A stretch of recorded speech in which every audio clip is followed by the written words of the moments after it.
You can look for these two very different terpene profiles to guide those effects.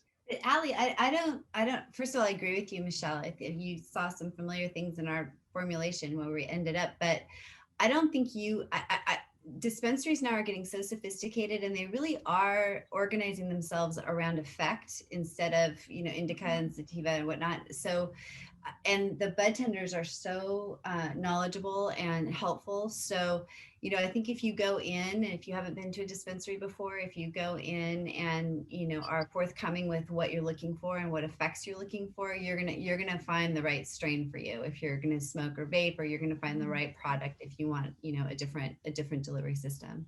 Absolutely. And I think a really simple way of identifying terpenes is to go on a site like Leafly.com. They have fabulous terpene profiles. If you just Google Leafly plus terpenes, it'll break down a list of, the ones that Michelle mentioned, as well as others, and what effects they drive.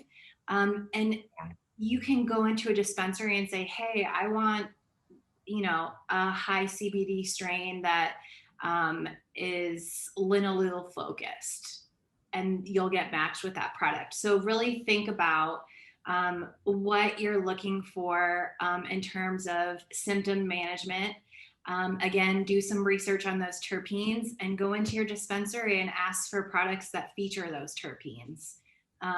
Yeah, I mean, I would say don't feel like you have to have all of that knowledge to be able to find what you need in a good dispensary. It's like wine. I mean, you don't have to be down in the weeds of what you're drinking to know that you like that. Yeah. But you can walk into a dispensary and say, I would like to relax for a little bit, and then maybe, get some energy and get some errands done, and then, I mean, you can just explain what you're feeling and what you need. And besides the terpenes, there's the cannabinoids. From when we started, there's several new ones now that are being incorporated into products that are great and fantastic, and also have specific applications, so that they're going to keep coming too. CBN is a phenomenal cannabinoid that enhances sleep. I'm a huge fan of that. I have a lot of insomnia, and that helps me tremendously. I mean, I think obviously this is an ongoing conversation and our first on this topic, and we can dive more deeply in the future, and will do so, into understanding, how to be an empowered cannabis consumer, no matter what phase of life you're at as a woman. And there's all kinds of ways to advocate for yourself in dispensaries. Also, individuals like Dominique and Dr. Sexton are well versed within these spaces and are available and actively consulting patients on how to do those things. So if you want to take the anxiety and the pressure out of your hands, feel free to reach out to individuals like these two women. They're both incredible. And you'll be in phenomenal hands, and they'll help you match your symptom with specific products and terpenes and cannabinoids and all that stuff. So I know that we're running out of time. This might be a loaded question, so feel free to dive in as deeply as you can, knowing that we have to get to the giveaway soon. But oftentimes, menopause really represents this psycho-spiritual transformation in the lives of women. And I want to know, in your perspectives, what does that look like? What does it mean for women? Should they lean into it? Just give us your thoughts. I mean, we lean way in. Unfortunately, it has this connotation for women of getting old. We're not old. No one here is old.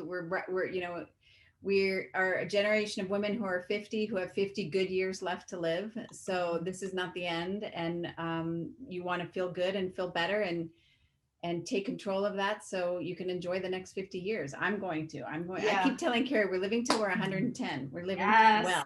So and thriving while doing it. I think a good example I can use is, we talk about this all the time.